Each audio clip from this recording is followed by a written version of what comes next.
Sir అతనుకున్న acting మంచి హ్మ్. Actor హ్మ్. రాజ్ తరుణ్. హ్మ్. అతనుకున్న టైమింగ్‌కి మీకులాగా అసిస్టెంట్ హ్మ్. డైరెక్టర్‌గా హ్మ్. వచ్చాడు. హ్మ్. మంచి టైమింగ్ ఉన్న ఆర్టిస్ట్. హ్మ్. అటువంటిది ఎక్కడో మంచి స్టేజ్‌లో ఉండాలి. హ్మ్. ఆ స్టేజ్‌కి రాలేదు. కారణం ఏంటి? యాస్ ఎ ఫ్రెండ్‌గా చెప్పండి. హ్మ్. హీరోగా పక్కన హ్మ్. పెట్టండి. హ్మ్. యాస్ ఎ ఫ్రెండ్‌గా హ్మ్. మీరు అతను చూసారు. అతని కెరీర్‌ని చూసారు. హ్మ్. వేల జంపాల దగ్గర నుంచి చూసారు. హ్మ్. అతని కాంట్రవర్సీస్ మనకొద్దసలు. ఆ! అది పక్కన అదే. పెట్టండి. అతను మంచి ఆర్టిస్టు, టైమింగ్ ఉన్న ఆర్టిస్ట్. హ్మ్.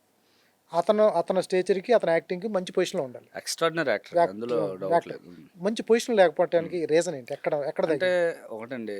ఇక్కడ మనం తీసుకున్న డెసిషన్ రైట్ అయిందనుకోండి, హ్మ్. సక్సెస్ హ్మ్. అయిందనుకోండి, అది రైట్ రైట్ అవుతది. హ్మ్. మనం తీసుకున్న టైం ఫెయిల్ అయిందనుకోండి, అది హ్మ్. రాంగ్ అవుతది. హ్మ్. సో, తను పర్సనల్‌గా కొన్ని కథలు సెలక్షన్ అవ్వచ్చు. హ్మ్. మేబీ ఇప్పుడు కొంతమంది ఒక్కొక్కసారి ఏమవుద్దంటే మేము మంచి సినిమానే చేసాం. అలా రకరకాల సినిమాలు హ్మ్. అనుకోని చేయొచ్చు. అవి అనుకున్నంత రేంజ్ రాకపోయేసరి. హ్మ్.